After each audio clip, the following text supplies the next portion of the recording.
135 kilometre বেগে টেকনাফে ঘূর্ণিঝড় মোরার আঘাত, বাড়িঘর বিধ্বস্ত। কক্সবাজার ও চট্টগ্রাম উপকূলে ভারী বৃষ্টিপাত। বরগুনার তালতলীতে 10 বছরেও স্থায়ী বাঁধ নির্মাণ হয়নি। স্বাভাবিক জোয়ারে প্লাবিত হয় গ্রামের পর গ্রাম। গুরুত্ব দিচ্ছে না পানি উন্নয়ন বোর্ড। বিএনপির অপকর্ম আর দুর্নীতির কথা বিশ্ববাসীর কাছে তুলে ধরার আহ্বান প্রধানমন্ত্রী শেখ হাসিনার। অস্ট্রিয়ায় আওয়ামী লীগের সংবর্ধনা, বিকেলে যোগ দেবেন IAEA সম্মেলনে। লাইফ সাপোর্টের ব্যবস্থা নেই আইসিইউ, তারপরেও চলছে বেসরকারি বিভিন্ন হাসপাতালের কার্যক্রম। আইনি জটিলতার দোহাই স্বাস্থ্য অধিদপ্তরের। এবং চ্যাম্পিয়ন্স ট্রফির শেষ প্রস্তুতি ম্যাচে বিকেলে ভারতের মুখোমুখি হবে বাংলাদেশ। মূল পর্বের আগে 3 বিভাগেই শতভাগ ঝালিয়ে নেয়ার লক্ষ্য টাইগারদের।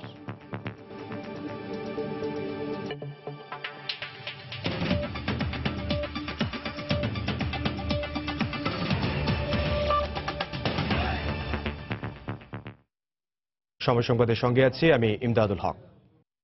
135 কিলোমিটার বেগে ঘূর্ণিঝড় মোরা আঘাত হেনেছে সেন্ট মার্টিন, কক্সবাজার ও চট্টগ্রামে। এতে বিধ্বস্ত হয়েছে 3 শতাধিক বাড়িঘর। তবে এখনও কোনো হতাহতের খবর পাওয়া যায়নি। গতকাল থেকেই মোরার ক্ষতি থেকে বাঁচতে আশ্রয়কেন্দ্রগুলোতে অবস্থান নেয় 1.5 লাখেরও বেশি মানুষ। এছাড়া মোরার প্রভাবে দেশের বিভিন্ন অঞ্চলে বইছে ঝোড়ো হাওয়া। কোথাও কোথাও থেমে থেমে গুড়ি গুড়ি বৃষ্টির খবর পাওয়া গেছে। বিস্তারিত ডেস্ক রিপোর্টে। মঙ্গলবার সকাল 6:30টায় বাংলাদেশ উপকূল অতিক্রম করে ঘূর্ণিঝড় মোরা। এর প্রভাবে ভয়ঙ্কর রুদ্র রূপ ধারণ করে বঙ্গোপসাগর। এর আগে ঘূর্ণিঝড় মোরা ঘন্টায় 114 কিলোমিটার বেগে সেন্ট মার্টিন ও 135 কিলোমিটার বেগে টেকনাফের উপকূলে আঘাত হানে। এতে সেখানে কয়েক ফুট উচ্চতার জলোচ্ছ্বাসে 3 শতাধিক ঘরবাড়ি বিধ্বস্ত হয় এবং কয়েকশো মাছ ধরার ট্রলার ভেসে যাওয়ার খবর পাওয়া গেছে। বাতাসের তীব্রতায় উপড়ে গেছে বেশিরভাগ গাছ ও অধিকাংশ ঘরবাড়ি। পাশাপাশি ভাঙা বেড়িবাঁধ দিয়ে পানি ঢুকে পড়ে বলেও জানা গেছে। এছাড়া ঘূর্ণিঝড়ের প্রভাবে কক্সবাজারের নিম্নাঞ্চলের প্রায় 40টি গ্রাম প্লাবিত হয়েছে। 558টি আশ্রয় কেন্দ্রে 1.5 লাখেরও বেশি মানুষ আশ্রয় নেয়। ঘূর্ণিঝড় থেমে যাওয়ার পর পরিস্থিতি স্বাভাবিক হয়ে আসলে নিজ বাড়িতে ফিরতে শুরু করেছেন অনেকে।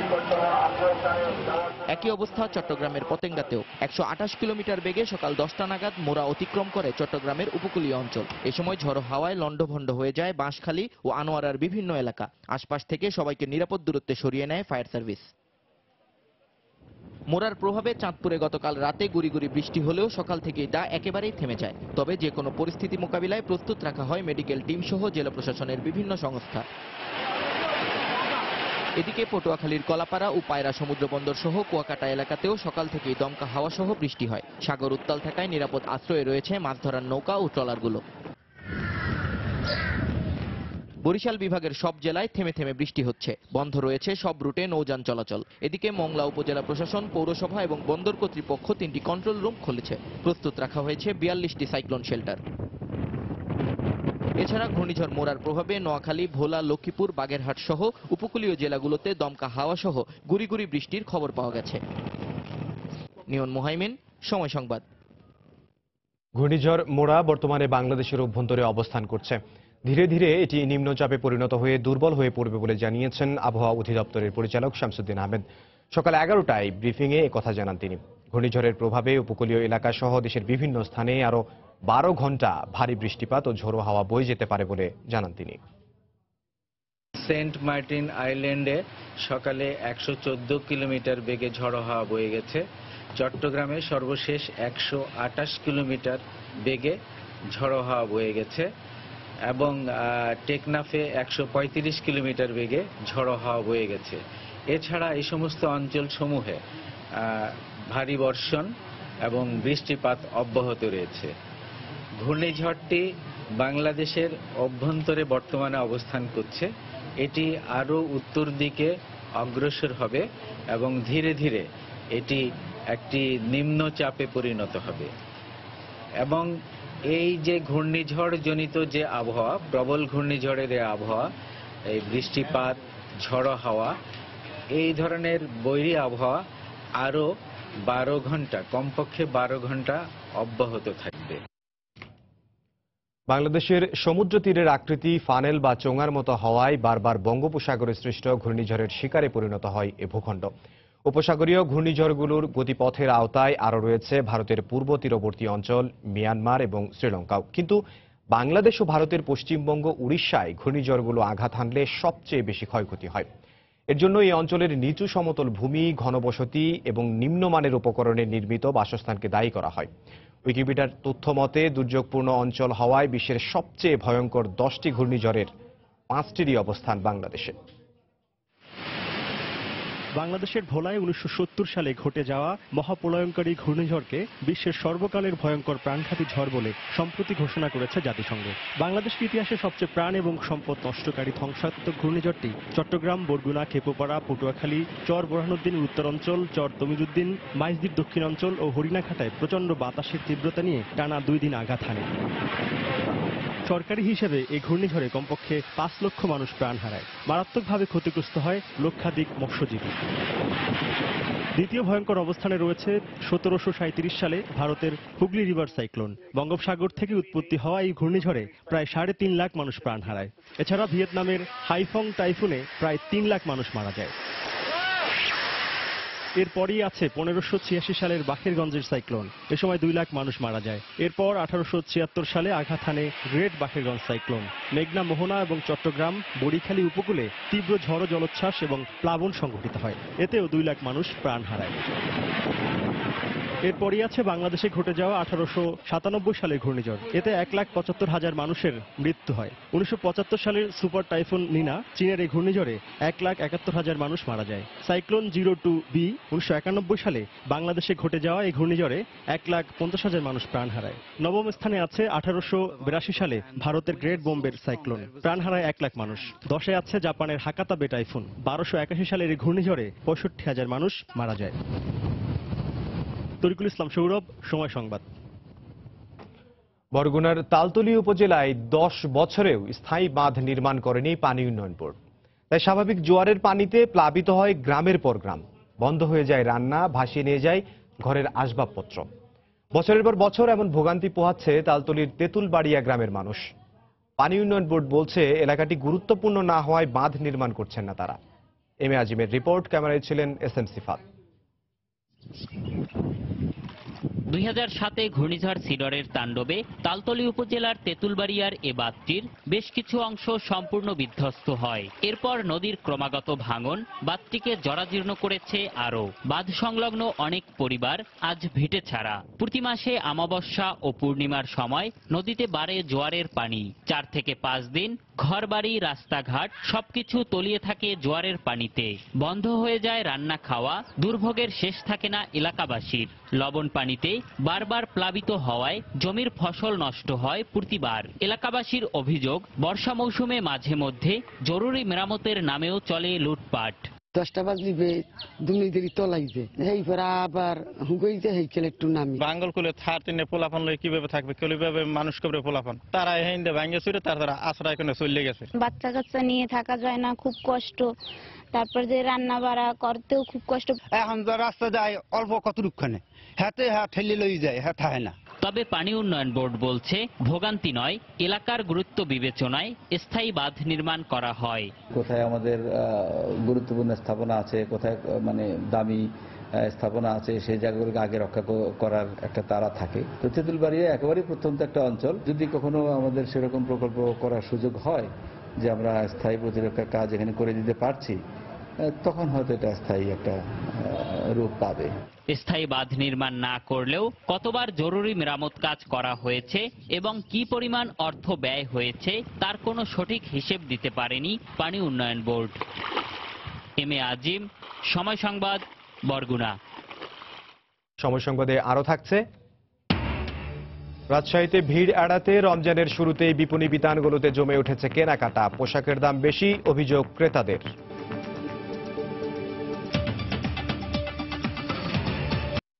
বিএনপির অপকর্ম আর দুর্নীতির কথা বিশ্ববাসীর কাছে তুলে ধরতে প্রবাসী বাংলাদেশিদের প্রতি আহ্বান জানিয়ে প্রধানমন্ত্রী শেখ হাসিনা বলেছেন, যারা মানুষের অধিকার আর রক্ত নিয়ে ছিনিমিনি খেলে তাদের বিচার অবশ্যই করা হবে। অস্ট্রিয়ায় 2 দিনের সফরের প্রথম দিনে আওয়ামী লীগ আয়োজিত গণসংবর্ধনায় তিনি একথা বলেন। জঙ্গিবাদের বিরুদ্ধে সরকারের দৃঢ় অবস্থানের কথা পুনর্ব্যক্ত করে শেখ হাসিনা বলেন, বৈশ্বিক এই সমস্যায় যাতে কারো সন্তান জড়িয়ে না পড়ে সেদিকে নিবিড়ভাবে খেয়াল রাখতে হবে অভিভাবকদেরই। ভিয়েনা থেকে হারুনুর রশিদের ক্যামেরায় বিস্তারিত জানাচ্ছেন দেবাশিস রায়। প্রথমবারের মতো বাংলাদেশের কোনো সরকার প্রধান হিসেবে IAEA সম্মেলনে যোগ দিতে অস্ট্রিয়া সফরে এলেন প্রধানমন্ত্রী শেখ হাসিনা। সোমবার স্থানীয় সময় দুপুর 2:30টায় তাকে বহনকারী বিমানটি অবতরণ করে ভিয়েনা ইন্টারন্যাশনাল এয়ারপোর্টে। অস্ট্রিয়ার মাটিতে পা রাখার পর লাল গালিচায় তাকে অভ্যর্থনা জানান অস্ট্রিয়া সরকারের ফেডারেল চ্যান্সেলরির স্টেট সেক্রেটারি মুনা ডুজদার। পরে কড়া নিরাপত্তায় মোটর শোভাযাত্রায় প্রধানমন্ত্রীকে নিয়ে আসা হয় ভিয়েনার হোটেল ইম্পেরিয়ালে। সেখানে তাকে অভ্যর্থনা জানায় ইউরোপীয় আওয়ামী লীগের নেতাকর্মীরা। এরপর স্থানীয় সময় বিকেল 7টায় প্রধানমন্ত্রীকে গণসংবর্ধনা দেওয়ার আয়োজন করে অস্ট্রিয়া আওয়ামী লীগ। উপস্থিত ছিলেন প্রবাসী বাংলাদেশিরাও। দারিদ্র যা 50 ভাগ ছিল আজকে তা 22 ভাগে আমরা নামিয়ে এনেছি। প্রধানমন্ত্রী তার বক্তব্যে বলেন, নানা বাধা বিপত্তি পেরিয়ে দেশকে এগিয়ে নিচ্ছে বর্তমান সরকার। বিভিন্ন ক্ষেত্রে উন্নয়ন তার জ্বলন্ত প্রমাণ। মাথাপিছু আয় 1602 মার্কিন ডলারে আমরা উন্নীত করতে পেরেছি। আমাদের দারিদ্র যা 50 ভাগ ছিল আজকে তা 22 ভাগে আমরা নামিয়ে এনেছি। বাংলাদেশকে ভিক্ষুক মুক্ত করার জন্য আমাদের কার্যক্রম চলছে। বড়দা চাষীদের কৃষি ঋণ আমরা দিচ্ছি বিনা জামানতে। প্রবাসীরা সবসময় জাতির বিপদে পাশে থাকেন উল্লেখ করে প্রধানমন্ত্রী তাদের ভূয়সী প্রশংসা করে বলেন, বিএনপির সন্ত্রাসী কর্মকাণ্ড আর মানুষের রক্ত নিয়ে ছিনিমিনি খেলার অপকর্ম বিশ্ববাসীদের জানাতে হবে প্রবাসীদেরই। যখন একটা জঙ্গিবাদ আমরা অভিযান চালাই আর সেই অভিযানে যদি কেউ মারা যায়, খালেদা যে আর বিএনপির লোকরা তাদের জন্য আকুল হয়ে পড়ে, কেঁদে পড়ে। ব্যাপারটা কি? যোগসূত্রটা কোথায়? 2013 সালে যেভাবে তারা মানুষ হত্যা করলো, সতেরো কোরআন শরীফ পড়ালো, মসজিদে কোরআন শরীফ পড়া অবস্থায় কৃষক লীগের আজমকে হত্যা করলো, ঠিক 2014 সালে নির্বাচন ঠেকানোর নামে 582টা স্কুল পোড়ালো। এদের এই অপকর্মের কথাগুলো বিদেশে কিন্তু তুলে ধরতে হবে। মঙ্গলবার ভিয়েনা ইন্টারন্যাশনাল সেন্টারে IAEA কারিগরি সহায়তামূলক কর্মসূচি সম্মেলনের মূল আনুষ্ঠানিকতায় যোগ দেবেন প্রধানমন্ত্রী। স্থানীয় সময় বেলা 9:30টায় উদ্বোধনী পর্বে তার বক্তব্য দেওয়ার কথা রয়েছে। সম্মেলনের পাশাপাশি তিনি অস্ট্রিয়ার চ্যান্সেলর, অস্ট্রিয়ার প্রেসিডেন্ট ও IAEA মহাপরিচালক ইউকিও আমানোর সাথেও বৈঠক করবেন। বাংলাদেশের কোন সরকার প্রধান হিসেবে এই প্রথম IAEA সম্মেলনে যোগ দিচ্ছেন প্রধানমন্ত্রী শেখ হাসিনা। এবারের সম্মেলনে বৈশ্বিক সন্ত্রাসবাদের হুমকি, জলবায়ু পরিবর্তন এবং বিশ্বব্যাপী অভিবাসন সংকট নিয়ে কথা বলবেন প্রধানমন্ত্রী। সব মিলিয়ে এবারের সফরে এই সম্মেলন যথেষ্ট গুরুত্ব বহন করবে বলে আশা করছেন সংশ্লিষ্ট সবাই। দেবাশিস রায়, সময় সংবাদ, ভিয়েনা, অস্ট্রিয়া। সাবেক রাষ্ট্রপতি জিয়াউর রহমানের মৃত্যুবার্ষিকী উপলক্ষে জিয়ার সমাধিতে ফুল দিয়ে শ্রদ্ধা জানিয়েছেন বিএনপি চেয়ারপারসন বেগম খালেদা জিয়া। সকাল 11টার দিকে দলীয় নেতাকর্মীদের সাথে নিয়ে শ্রদ্ধা জানান তিনি। এ সময় বিশেষ মোনাজাতে অংশ নেন তারা। বেগম জিয়ার সাথে এ সময় উপস্থিত ছিলেন বিএনপি মহাসচিব মির্জা ফখরুল ইসলাম আলমগীর, স্থায়ী কমিটির সদস্য মওদুদ আহমদ সহ অন্যান্য নেতাকর্মীরা। এ সময় দলের মহাসচিব মির্জা ফখরুল ইসলাম আলমগীর বিরোধী দলকে দূরে রেখে অসম পরিস্থিতিতে কোনো নির্বাচন সুষ্ঠু হতে পারে না বলে মন্তব্য করেন।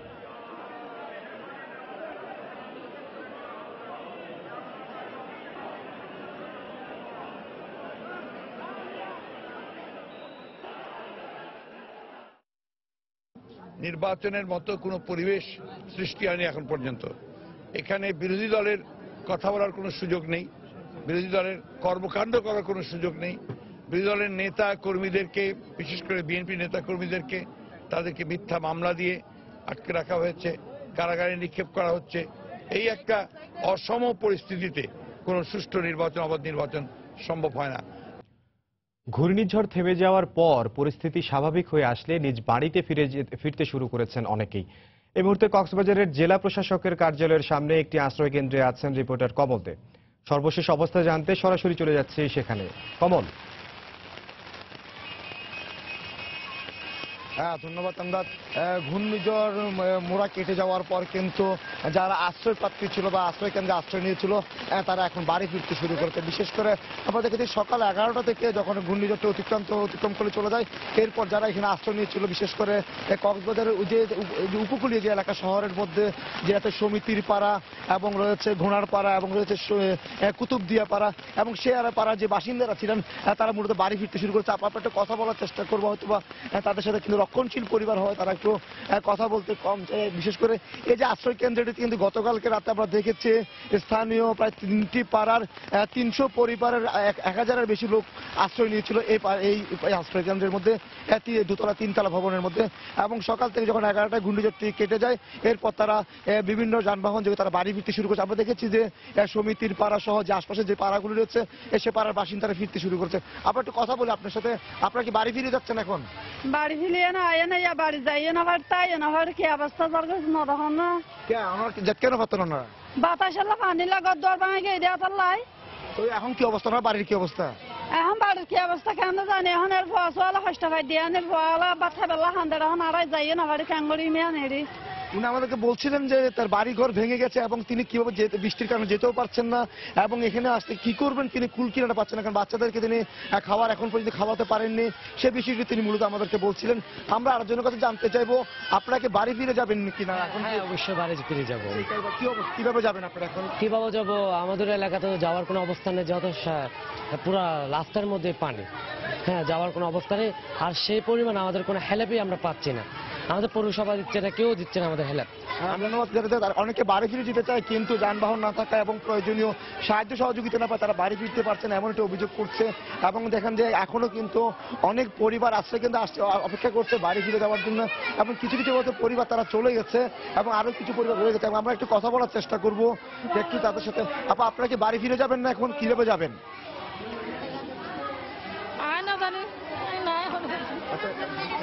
আমরা একটা কথা বলি, আরেকজনের সাথে কথা বলছি। আপনারা বাড়ির কেন করে যাবেন, এখন কি অবস্থা ওনার বাড়ির? পানি আসছে বেশি তো এটা বইটা কি দিয়ে যাই না পারি না পানি লা বলি। তো আমরা কি দিবেন এখন? কি করি মাফির দিদি তো আমরা বাড়ি হড়া এবং এখন কেন যাবেন আমরা বাড়ির মধ্যে? জি আমরা বাড়ি হড়া এবং কেন আর এটা সরফরাল কেন যাই না, কেন যাই এটা বইটা কেন করবো না, গুড়া বাচ্চা আছে। উনি বলছেন যে ওনার শিশু সন্তান আছে যে কারণে উনি বৃষ্টির মধ্যে ভিজে বাড়িতে যেতে পারছেন না এবং খুব অসুস্থ শরীরে অনেকে রয়ে গেছেন কিন্তু তাদের কোনো সাহায্য সহযোগিতা করা হচ্ছে না, তাদের বাড়ি ফিরবে এমন কোনো তাদের সাহায্য সহযোগিতা করা হচ্ছে না। আমরা গতকালও দেখেছিলাম তাদেরকে খাদ্য সংকট ছিল এবং তাদেরকে যে প্রয়োজনীয় খাবার দেওয়ার কথা সে পরিমাণ তাদের খাবার দেওয়া হয়নি এবং তাদেরকে শুধুমাত্র রাতের বেলা আমরা দেখেছি মুড়ি কলা দিয়ে খেয়ে তাদেরকে এখানে রাত কাটাতে হয়েছে। এখন যেমন তারা বাড়ি ফিরে যেতে চায় সে বাড়ি ফিরে যাওয়ার মতো তাদের যানবাহনের যে খরচ সেই খরচ তাদের নাই এবং তাদের অনেকের হতে তারা দাবি করছে তাদের বাড়িঘর ভেঙে গেছে, সেই ভেঙে যাওয়ার বাড়িঘর নিয়ে তারা কিভাবে যাবে এটি নিয়ে তাদের দুশ্চিন্তা কাটছে না এবং যে কারণে অনেক পরিবার কিন্তু এখনো পর্যন্ত তারা এই আশ্রয় কেন্দ্রে অবস্থান নিয়েছে। আমরা অনেকগুলো পরিবারকে আমরা দেখেছি তারা বাড়ি ফিরে গেছে, অর্থাৎ যারা পার্শ্ববর্তী বাড়ি রয়েছে বিশেষ করে সমিতির হাট, কুতুবদিয়া পাড়া এবং ঘোনার পাড়া যারা রয়েছেন তারাই মূলত আশ্রয় কেন্দ্রে আশ্রয় নিয়েছিলেন, তারা এখন ফিরে যাচ্ছেন। কিছু পরিবার এখন পর্যন্ত রয়ে গেছে। তো আমদাদ এখন পর্যন্ত আমার কাছে এ ছিল আশ্রয় কেন্দ্র থেকে সর্বশেষ। চট্টগ্রামের জেলা প্রশাসকের সামনের একটি আশ্রয় কেন্দ্র থেকে রিপোর্টার কমল দে জানাচ্ছিলেন যে অনেকেই ঘরে ফিরতে পারছেন এবং অনেকেই ঘরে ফিরতে পারছেন না এবং অনেকের খাবার যে ব্যবস্থা রয়েছে সেটির অব্যবস্থাপনার কথা এবং খাবার সংকটের কথা অনেকেই জানাচ্ছিলেন। লাইফ সাপোর্টের কোনো ব্যবস্থা নেই, এই দক্ষ নার্স কিন্তু হাসপাতালে চলছে নিবিড় পরিচর্যা ইউনিট, আবার নেই অক্সিজেন বা অ্যাম্বুলেন্সের ব্যবস্থা। স্বাস্থ্য অধিদপ্তর বলছে বেসরকারি হাসপাতালগুলোর অব্যবস্থাপনার বিরুদ্ধে আইনি জটিলতার কারণে নেওয়া যাচ্ছে না কোনো ব্যবস্থা। অন্যদিকে চিকিৎসায় অবহেলার অভিযোগ পাওয়ার ভিত্তিতে লাইসেন্সও বাতিল হতে পারে চিকিৎসকদের, জানিয়েছে বিএমটিসি। Cilia সুলতানার report. আমার একটা নাতি গত মাসে মারা গেছে, এখানে তারা বলছে যে লাইফ সাপোর্ট নাই, এদের এখন লাইফ সাপোর্ট না লাগাইলে মারা যাবে। মাতুয়ারি মা ও শিশু হাসপাতালে নবজাতক নিবিড় পরিচর্যা কেন্দ্র বা এনআইসিইউ বিভাগ আছে 30টি সিট, আছে রোগী কিন্তু নেই লাইফ সাপোর্টের ব্যবস্থা। এছাড়া দক্ষ নার্সের অভাবে অনেক সময় জীবন নিয়ে টানাটানিতে পড়েন এখানকার রোগীরা।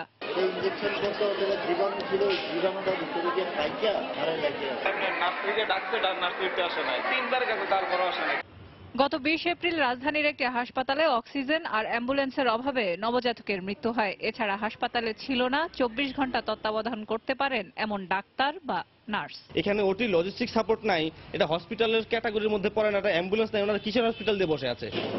এদিকে শুধু হাসপাতাল নয়, রয়েছে ডাক্তারদের বিরুদ্ধে চিকিৎসায় অবহেলা ও মৃত্যুর অভিযোগ। কিন্তু বাংলাদেশ মেডিকেল ও ডেন্টাল কাউন্সিলের তথ্য মতে 2010 থেকে 2017 পর্যন্ত ডাক্তারদের বিষয়ে অবহেলা, জালিয়াতি, ভুল তথ্য সহ নানা অভিযোগ পাওয়া গেছে মাত্র 357টি। কখনো ডাক্তার আবার কখনো হাসপাতালের অবহেলা বা রোগীদের ভোগান্তি অথবা মৃত্যুর ঘটনা ঘটলেও এসব অভিযোগ পাচ্ছে না বাংলাদেশ মেডিকেল ও ডেন্টাল অ্যাসোসিয়েশন ও স্বাস্থ্য অধিদপ্তর। যদি কোনো কমপ্লেন মনে করেন লিখিতভাবে কি হয়েছে না হয়েছে, আমাদের এখানে আছে, কমিটি আছে, we can go for action. অভিযোগ প্রমাণিত হলে যেখানে আমাদের শাস্তির বিধান আছে, রেজিস্ট্রেশন ক্যান্সেল করা, temporary, permanent, whatever it is, আমরা করব। যদিও বেসরকারি হাসপাতালগুলো নীতিমালার অন্তর্ভুক্ত না থাকায় জবাবদিহিতার বাইরে থাকার সুযোগ পাচ্ছে বলে মনে করেন স্বাস্থ্য অধিদপ্তরের পরিচালক। বাংলাদেশের প্রাইভেট হেলথ সেক্টরটা এখনো কিন্তু নীতিমালার আওতাভুক্ত হয় নাই। আইনটা পাশ করা আছে যে কিভাবে বন্ধ করব, কিভাবে লাইসেন্স দেব, মনিটরিং সুপারভিশন যদি আমরা খালি করতে পারতাম, লাইমলাইটে এটা আনতে পারতাম। তারা বলেন, বেসরকারি হাসপাতালগুলোকে স্বয়ংসম্পূর্ণ ব্যবস্থাপনায় ও চিকিৎসকদের মধ্যে নৈতিকতা ও দায়িত্বের প্রতি সততার চর্চা না হলে স্বাস্থ্য খাতে শৃঙ্খলা ফিরিয়ে আনা কঠিন হয়ে পড়বে। সেরিয়া সুলতানা, সময় সংবাদ, ঢাকা। উপাচার্য, উপ উপাচার্য, কোষাধ্যক্ষ এবং রেজিস্ট্রার সহ 17টি গুরুত্বপূর্ণ পদে কেউই নেই রংপুরের বেগম রোকেয়া বিশ্ববিদ্যালয়ে। এতে অভিভাবক শূন্য হয়ে পড়েছে এই অঞ্চলের বৃহৎ এই শিক্ষা প্রতিষ্ঠানটি। প্রশাসনিক ও শিক্ষা কার্যক্রমে দেখা দিয়েছে স্থবিরতা। দ্রুত এই সমস্যার সমাধান না হলে বিশ্ববিদ্যালয়টি কার্যত অচল হয়ে পড়বে।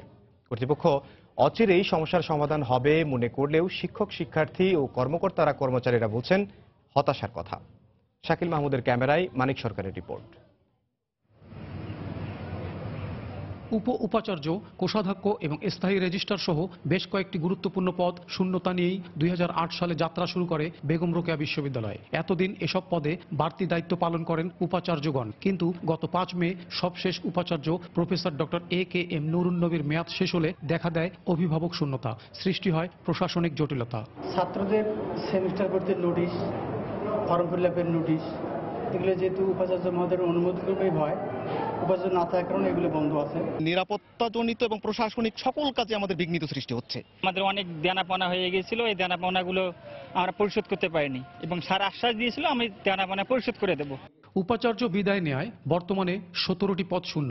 রেজিস্ট্রার বলছেন চলতি মাস সহ ঈদের আগে শিক্ষক, কর্মকর্তা, কর্মচারীরা বেতন বোনাস পাবেন কিনা তা নিয়ে রয়েছে অনিশ্চয়তা। ভিসি মহোদয় বা ট্রেজারার মহোদয় না থাকেন তাহলে আমাদের বিল পাস করা এবং বেতন দেওয়া সমস্যা হবে। এমনি কিছুটা বিল পরিশোধের জন্য সমস্যা হচ্ছে, তবু তাদেরকে আমরা বুঝে মানাচ্ছি যে নেক্সট ভিসি আসুক, কর্তৃপক্ষ আসুক, তারপর আমরা দেব। 3টি ডিন এবং 4টি বিভাগীয় প্রধানের পদ শূন্যতার কারণে একাডেমিক কার্যক্রমে চলছে স্থবিরতা। শিক্ষক, শিক্ষার্থীরা জানান এমনিতেই সেশন জটের কবলে তারা, তার উপর এই সমস্যার কারণে আরও পিছিয়ে পড়ার আশঙ্কা তাদের। পরীক্ষাগুলো অনেক ক্ষেত্রে পিছিয়ে যাচ্ছে, তারপর স্যারেরা নিয়মিত ক্লাস নিচ্ছে না। স্যার না থাকা আমরা আরো বেশি অনেক সেশন জটে পড়তেছে। অবিলম্বে সরকার এই বিষয়গুলো যাতে নজর দেন। শিক্ষক সমিতির সভাপতি বলছেন শুরুতে বিশ্ববিদ্যালয়টি ছাত্র শিক্ষকদের নানা আন্দোলন সংগ্রামের কারণে ক্ষতিগ্রস্ত হলেও এবার ক্ষতিগ্রস্ত হচ্ছে সরকারের কারণে। বিশ্ববিদ্যালয়ের আচার্য মহামান্য রাষ্ট্রপতি, তার কাছে আমরা বিনীত অনুরোধ করি অতি দ্রুত এই বিশ্ববিদ্যালয়ে একজন যোগ্য, নীতিবান এবং কর্মঠ উপাচার্য নিয়োগ দেওয়া হোক। বেগম রোকেয়া বিশ্ববিদ্যালয়ে বর্তমানে প্রায় 10,000 শিক্ষার্থী রয়েছে। মানিক সরকার, সময় সংবাদ, রংপুর। সময় সংবাদে আরো থাকছে, ব্রিটিশ বাংলাদেশি তরুণদের একটি অংশ জড়িয়ে পড়ছে অপরাধে। বেশিরভাগের বয়স 13 থেকে 18। পুরো কমিউনিটিতে উদ্বেগ, উৎকণ্ঠা।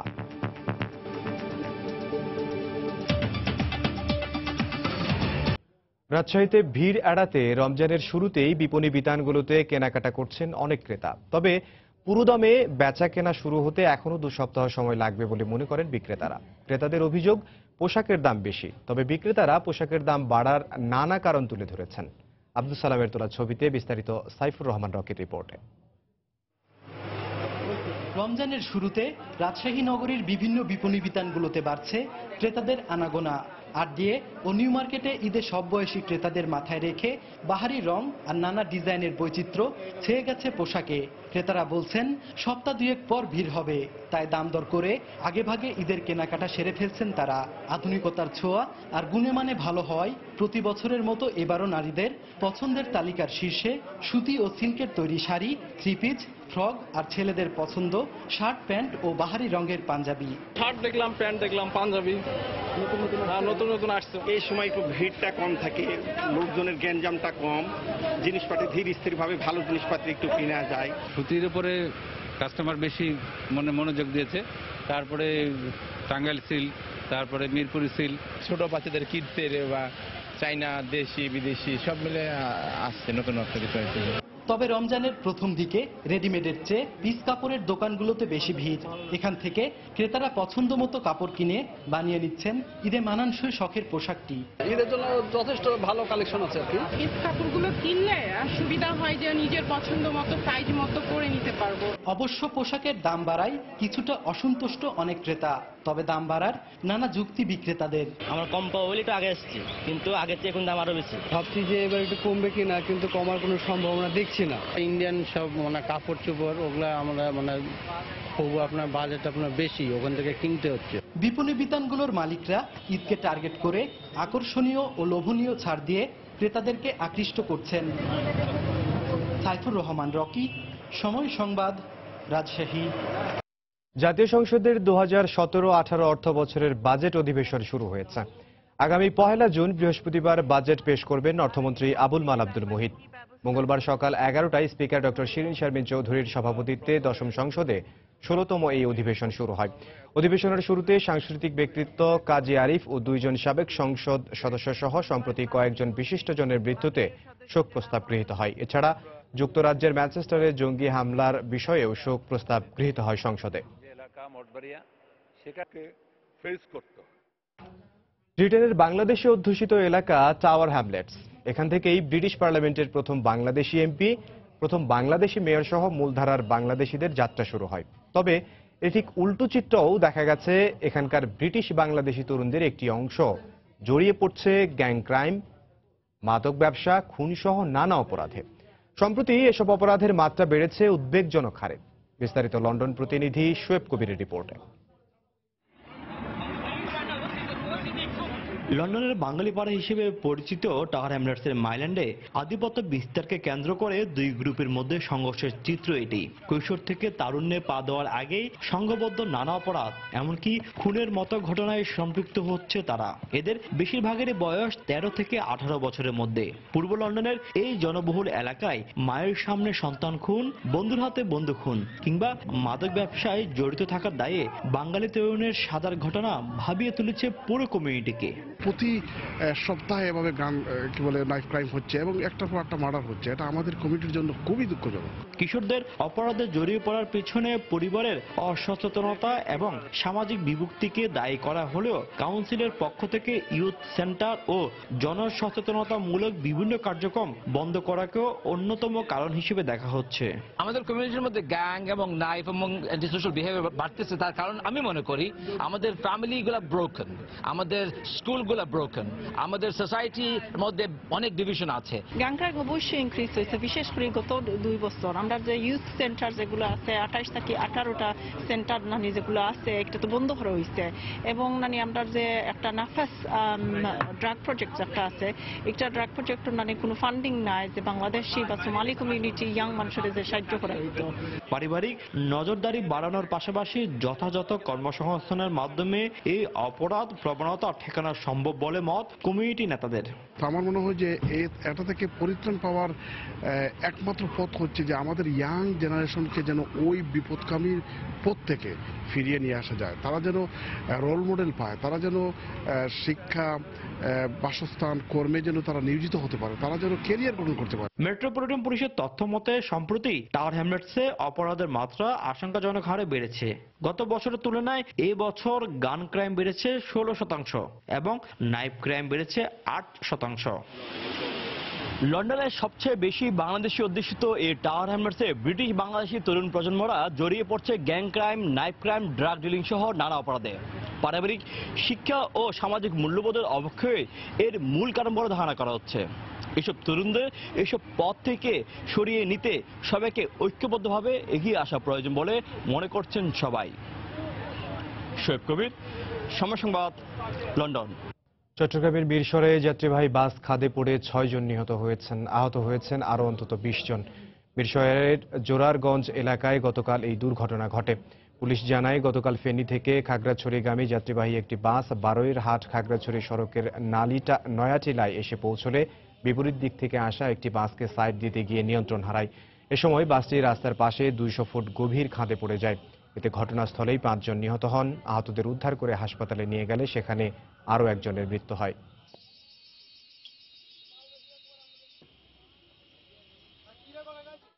দ্রুত গতিতে এই বাসটা আমার আগে আগে আসছে, আসার পরে এই দিক থেকে একটা শান্তি পরিবহন একটা সিএনজি আসছে খুব দ্রুত গতিতে, একে অপরকে সাইড দিতে গিয়ে মনে করেন যে এই পাহাড়ের নিচে চলে গেছে। আহত লোককে উদ্ধার করে বিভিন্ন গাড়ির মাধ্যমে বিভিন্ন হাসপাতালে চিকিৎসার জন্য পাঠাই এবং তাৎক্ষণিকভাবে 2 জন মৃত ব্যক্তিকে এখান থেকে উদ্ধার করি এবং পরবর্তী জানি যে ওই আহত লোকদের মধ্যে থেকে আরো 4 জন লোক মারা গেছে, মোট 6 জন লোক মৃত। বেশিরভাগ হেড ইনজুরি, যে 4 জন তাদের সবারই হেড ইনজুরি, আর 1 2 ছিল ওদের ওই যে ফ্র্যাকচার, বিমা জায়গায় ফ্র্যাকচার হয়েছে, আর যারা মারা গেছে তাদেরও এমন দেখা গেছে তাদেরও হেড ইনজুরি বেশি।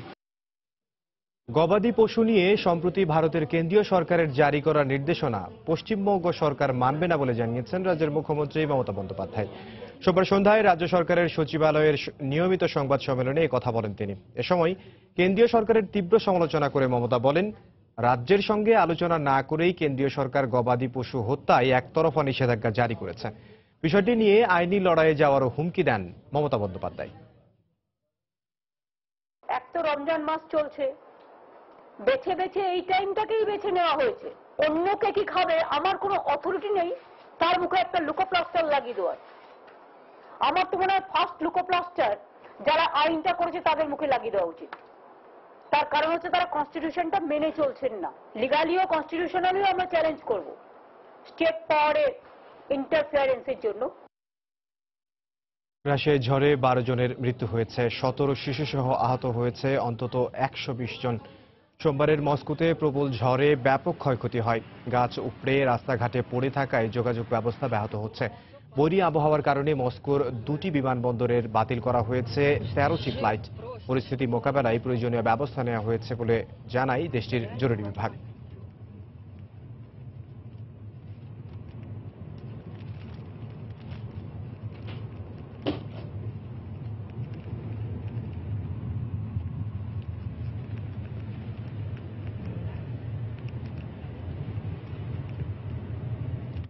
আইসিসি চ্যাম্পিয়ন্স ট্রফিতে বাংলাদেশ ক্রিকেট দলের প্রস্তুতির খবর।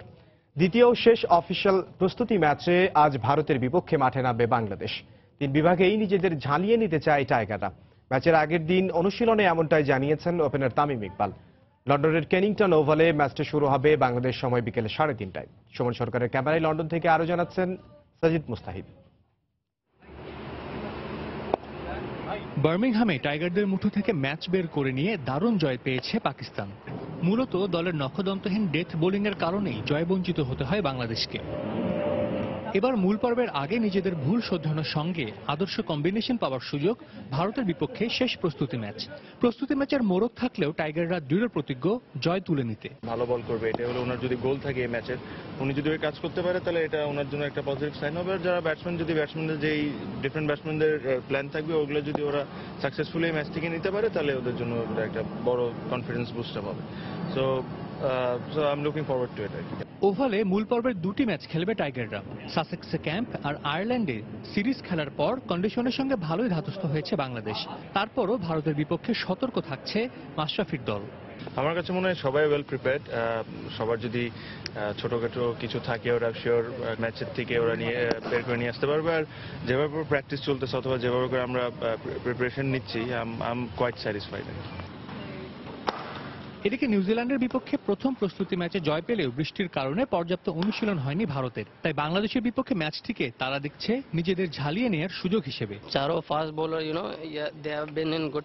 আপনারা অবশ্যই জানেন যে আমাদের ক্রিকেটাররা ছন্দেই আছে, বিশেষ করে 4 পেসারের কথা বলতেই হচ্ছে। তারা ক্রিকেটের মধ্যেই ছিল। আর শুধুমাত্র ভারত পাকিস্তান ম্যাচ নয়, এই টুর্নামেন্টের প্রতিটি ম্যাচ নিয়েই আমি যথেষ্ট কৌতূহলী। প্রতিটি ম্যাচই একাদশে সুযোগ পেলে আমি আমার সেরাটাই দেওয়ার চেষ্টা করব। বৃষ্টির বাধায় পড়ার সম্ভাবনা আছে বাংলাদেশ ভারতের ম্যাচটি। ত্রিদেশীয় সিরিজ না, চ্যাম্পিয়ন্স ট্রফির মূল পর্বের আগে বাংলাদেশ তাদের আত্মবিশ্বাসের প্রয়োজনীয় রসদটুকু নিতে পারে ভারতের বিপক্ষে এই প্রস্তুতি ম্যাচ থেকে। শুধু যে বর্তমান চ্যাম্পিয়ন তাই না, ভারতের দলটি ব্যাটিং বোলিংয়ে পরিপূর্ণ। তাই এই দলের বিপক্ষে জয় পেলে তা নিঃসন্দেহে টাইগারদের আত্মবিশ্বাসও বাড়িয়ে দেবে বহুগুণ। কেনিংটন ওভাল থেকে সাজিদ মুস্তাহিদ, সময় সংবাদ, লন্ডন, ইংল্যান্ড। এ পর্যায়ে শীর্ষ সংবাদ জানিয়ে দিচ্ছি আরেকবার।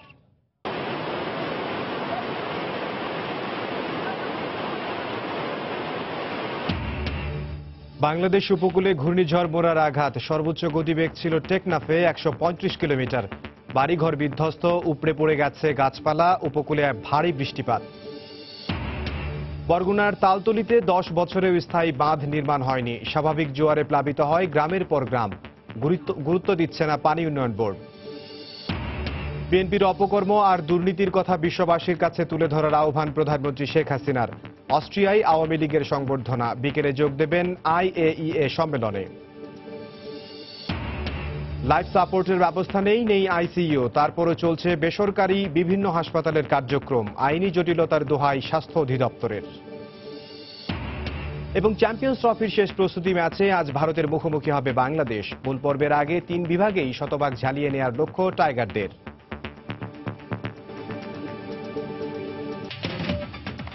এই ছিল এখনকার মতো। যে কোনো খবর পেতে ভিজিট করুন সময়নিউজ.tv। যে কোনো বাংলা লিংক ও রবি নম্বর থেকে সময় সংবাদের খবর, অনুষ্ঠান সম্পর্কে জানতে এবং যে কোনো তথ্য সময় সংবাদকে জানাতে ডায়াল করুন 16242 নম্বরে। এছাড়া এইমাত্র পাওয়া খবর মোবাইলে পেতে SMS করুন *BN লিখে পাঠিয়ে দিন 16242 নম্বরে। সঙ্গে থাকুন সময়।